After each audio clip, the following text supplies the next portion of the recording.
Hello, everyone, and welcome back to the Creativity Broadcast. I'm Laura Westman, here to do another collective creativity reading for us creative souls on a creative quest. So let's take a moment and tune in and just see what we need to know. I'm going to start with the wisdom of the oracle. I don't know about you all. This has been a rather intense week for my creative soul. It's been very intense. Very intense. Whenever this video is finding you, you'll have to let me know if it's been intense for you too. All right, so let's go ahead and just focus in for a minute. I'm going to pull a card to just reflect kind of the overall message that we need to know today.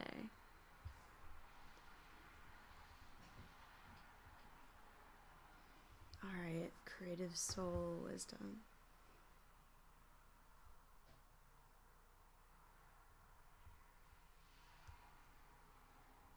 All right, pretty clear about two. Interesting. So we have these two cards. This first one, the Observer. Observer, number 49. We have this beautiful fox who seems to be gazing up at the moon. Does that seem right? Yeah, looking through a little telescope up at the moon. And then we have 42. Chop wood. And this is, we can see it's got a broom, that bunting that we've seen in some of the other cards. Looking a little bit like it's cleaning out or just like menial tasks, kind of like do the things you know to do. This observer is kind of sweet because this is how I feel like I was this week with the moon, was just sort of like watchful and curious. And I don't know, I also think observer, so we have a fox, which is an animal often showing up spiritually when it comes to partnership and being intrepid and good luck. And then the moon, which in collective creativity readings tends to show up to represent the kind of like the soft glow of opportunity that's like coming in to frame. So that's kind of lovely. So let's see what Wisdom of the Oracle has to say about these. It's interesting too. Observer 49 comes right after Poised, which was, I think, just the last reading. It's kind of crazy. Okay, Observer. Perspective, objectivity, neutral observation from a distance. Most people see the world through a personal lens. They closely identify with their feelings and experiences, so much so that they come to believe that these are the only reality. There are times when you need distance in order to gain perspective and understand your circumstances from a more neutral vantage point. Now is one of those times in your life. So I'm going to read that again. There are times when you need distance in order to gain perspective and understand your circumstances from a more neutral vantage point. Now is one of those times in your life. This is a perfect moment for you to begin to do some exploring. Instead of only considering yourself, consider what you need to understand about the conditions, people, culture, and environment you're engaged with now. You'll be happy you did. Illumination is the miracle you seek and will indeed find. I'm also going to read the prosperity message. It says, it is an advantageous time for you to get some distance from what you're doing. See your work and your projects from a different perspective. The key to connect to the essence of your goals and aspirations. I'm sorry, I read this wrong. I'm not sure why I got key, because it definitely says trick. Is someone playing tricks on me? Let me try this again. The trick is to connect to the essence of your goals and aspirations while letting the form and timing be dictated by spirit. You may be too personally attached to an outcome and unable to see the miracle because it's not turning out exactly as you planned. Trust spirit. The perfect version of your abundance is right in front of you. Remain neutral and curious and watch the miracle unfold. Wow. Trust, Spirit. The perfect version of your abundance is right in front of you. Come on. Wow. Wow. So let's see what Chopwood brings to the table here. Being grounded in everyday experience and humility. Oh, what a cool pair, because Observer is basically saying, like, hey, it's time to take a beat and really back up, like bird's eye view or fox eye view, I guess, for purposes of this oracle, and take a look at the overall picture. You know, it might even be a cool creative exercise if you have the time and space. Get a sheet of paper, draw a map of your creative progress, and let's actually have you take a look at the timeline and look at where you are, and place yourself and say, okay, what does this map show me about what I think this should be versus maybe what it actually is, like being willing to change our interpretation of where we are. And Chopwood is also really lovely because again, like, very common message for the readings on this channel, kind of the weird paradoxical dance between the giant spiritual conversation and the small everyday reality. We're being asked to ground even further in the kind of more humble everyday activities. So it says, there are times when the big dream is meant to lie dormant in your consciousness so that you can pay attention to the simple chores in your life.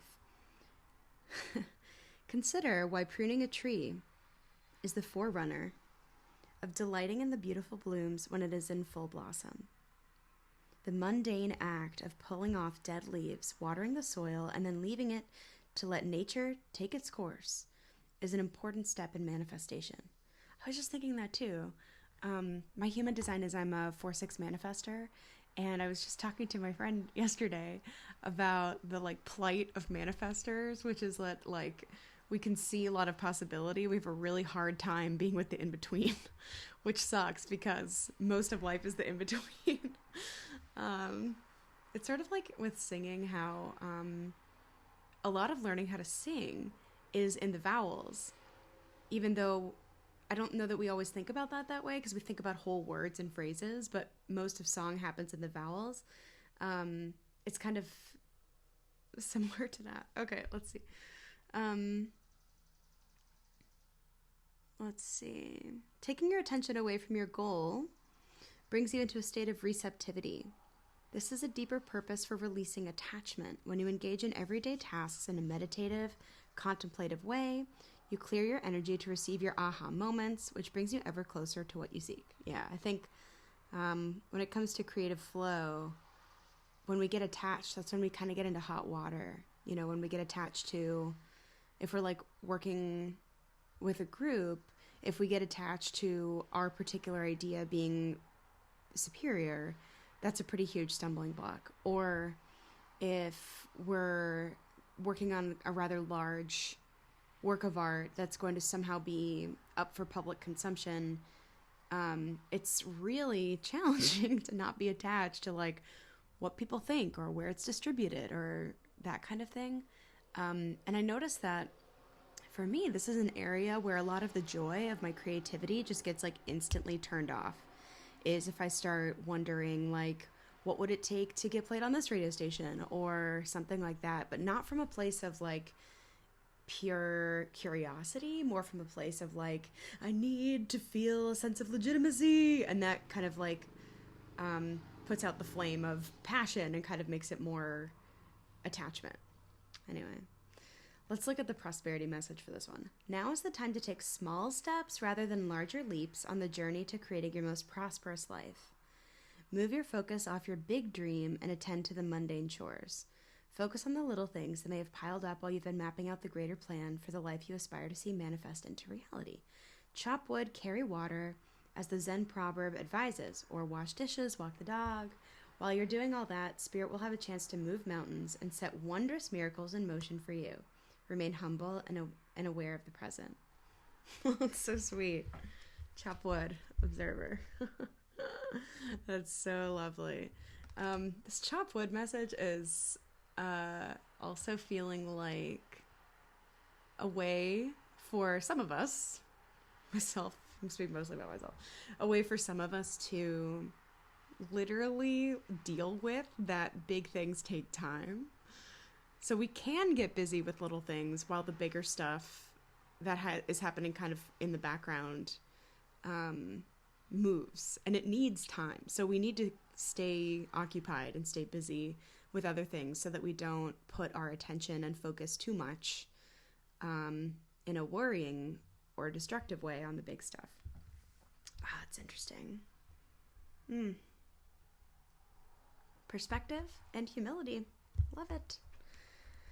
All right, I think for a little bit of further inquiry today, let's do the Woodland Wardens. I feel like the forest probably has some stuff to tell us. Let's see what it wants us to know. I haven't used this deck in a little while.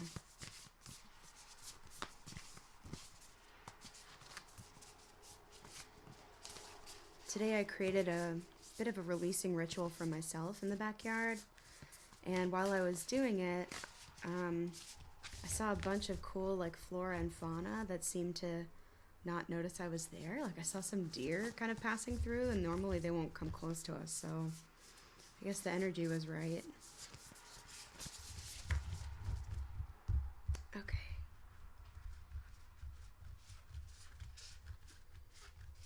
I'm feeling like maybe the thing to ask Woodland Wardens is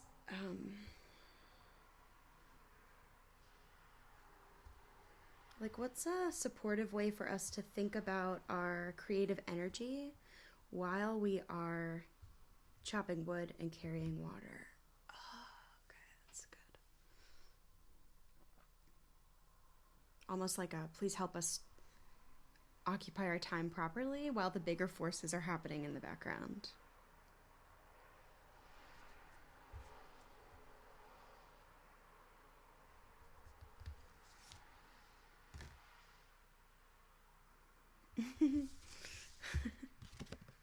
The Salamander and Black Pepper.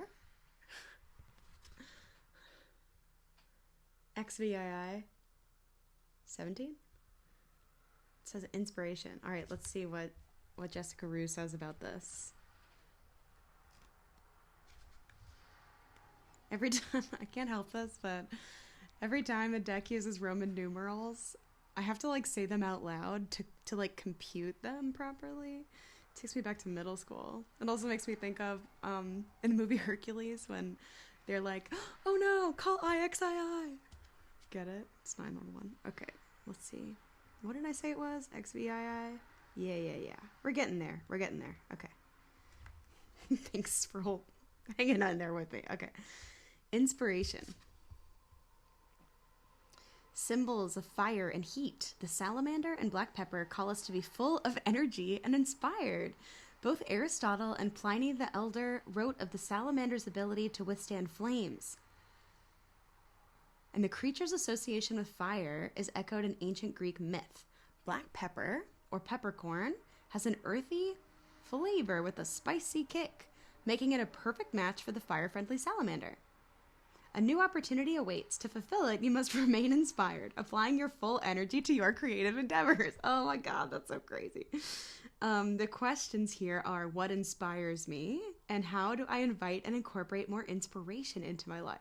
Okay, this is kind of awesome because when I was asking that question, I was sort of thinking about it from a very mundane perspective. Sort of like, okay, you're telling us we have to kind of keep busy, like, that's boring, but I will, and can you tell us, like, how to manage that? And instead, what we got is like, hey, you can busy yourself with stuff that's also really inspiring. Like, that can be part of the process, is that the things that feel mundane can also be inspirational and exciting.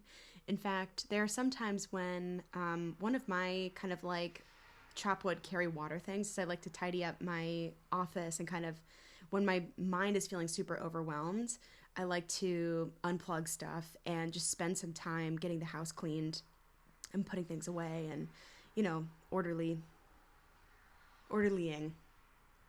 my physical environment. And there are some times when it's so routine and I just know I have to do it and I will feel better, and I'm sort of doing it like a little robot, and I do feel better after. But there's sometimes when you can kind of emotionally cosplay a little bit and come up with some little fun like games and narratives about what you're doing. You know, like maybe you are a cute little bunny living in the forest and it's your daily ritual to sweep everything out of your house and get ready for a new day. And how can the tidying and the cleaning actually be a source of inspiration instead of just kind of a thing you feel like you have to get done? That way of being, when we apply it, brings tons of inspiration and creative energy. And I don't know about you, I feel just like a happier person when I'm doing things like that instead of just kind of checking the box to get them done. The other thing I really enjoy about the salamander and the black pepper is like how colorful they are. So look at this. The salamander has crazy spots. The black pepper actually looks like pink peppercorns, which have you ever used pink peppercorns? I have. And I also really love that the word is inspiration, because inspiration exists everywhere. I think this is Picasso who said inspiration exists, but it has to find you working, you know? So let's get to work, and not on the big stuff that actually needs to breathe, but let's get to work on the little things that make our life orderly and like help us stay clear and grounded. And I also find that when these things are all getting worked on, when stuff develops with the big things, whether it's positive or negative developments, I feel a lot more grounded to be able to handle whatever those changes are, you know? So, and I also think like it's a really cool way to think about yourself is someone who like busies themselves with inspiration and inspirational things. And then when they receive great news, it just like triples the happiness and inspiration. So let's just make a solemn vow right now. We're going to stop being attached to the big things that we have ambition around. Instead, we are going to become that cute little bunny that is happy on a daily basis. And when that bunny gets great news, that bunny just becomes happier, but is happy even without the great news. That's so nice. Oh, look, a bunny. That's cool. I wonder if there's maybe one more card that would like to come out of Woodland Wardens deck for us today. Oh, shoot. I just literally dropped one on the floor. Let's see. Well, maybe this is just the one we're destined to see. What is it? Okay. The Bat and Hellebore, Intuition. It's a little on the nose, don't you think? Wow. XIX 19, right? Okay. Let's test it out. XIX. The Bat and Hellebore. I hope I'm saying that right. I don't know. I shouldn't do these alone. Okay, let's see. Bats are the guardians of the night, representing dreams, visions, and the subconscious. They show us how to access our mystical side. Hellebore is an unusual flower, blooming in the winter with downturned sepals? Plant people, help me. It resembles a cup being poured out, a symbol of emotional candor. Together, the Bat and Hellebore tell us to trust our intuition. Your instincts can be relied upon. Okay. Curl inward like the hellebore. And as the blind bat trusts its hearing, trust in your intuition to guide you. How can I learn to trust my gut? Do I need to analyze a problem? Or is the answer more immediate and instinctual? Wow.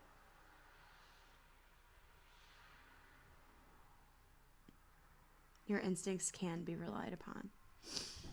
I mean, what creative person doesn't need to hear that sometimes? I feel like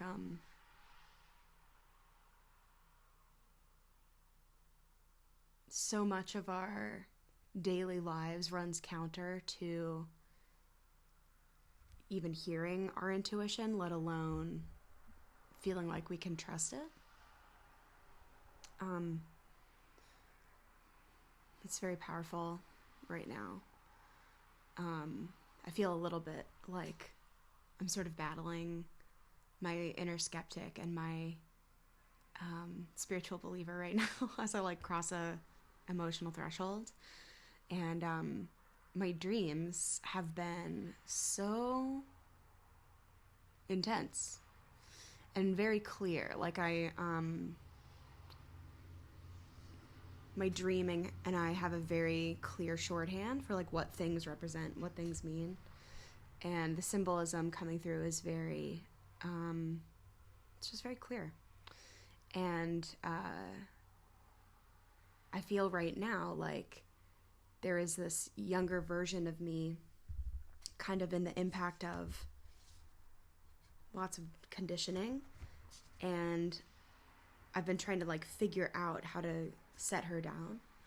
And I think that this message is hitting me in particular, especially with like not only about intuition in general, but a bat, which does have to rely on its senses and its intuition, related to nighttime and the dream world and that part of our lives. I'm just really feeling like it's a really loving, pointed message of like, what if you did trust yourself a little bit more? What would happen? What are the obsessive problem-solving behaviors that would just evaporate? I don't know, but it's a good question. It's a good question. Wow. All right. Well, I feel like with this reading, the other sense that I get is actually a pretty intense acknowledgement that we've recently started something new. So we've started something new. We're embarking on this other new journey requiring new things of us. And I think especially with the these two, with the wisdom of the oracle kind of kicking us off, I think it suggests that we've actually set some things in motion so well that it is actually time to back away a little bit and give them some room, or give the universe some room to like do some work on it with us. So congratulations. Thanks for taking a big step. Proud of myself too. All right, everyone. Take good care. Till next time.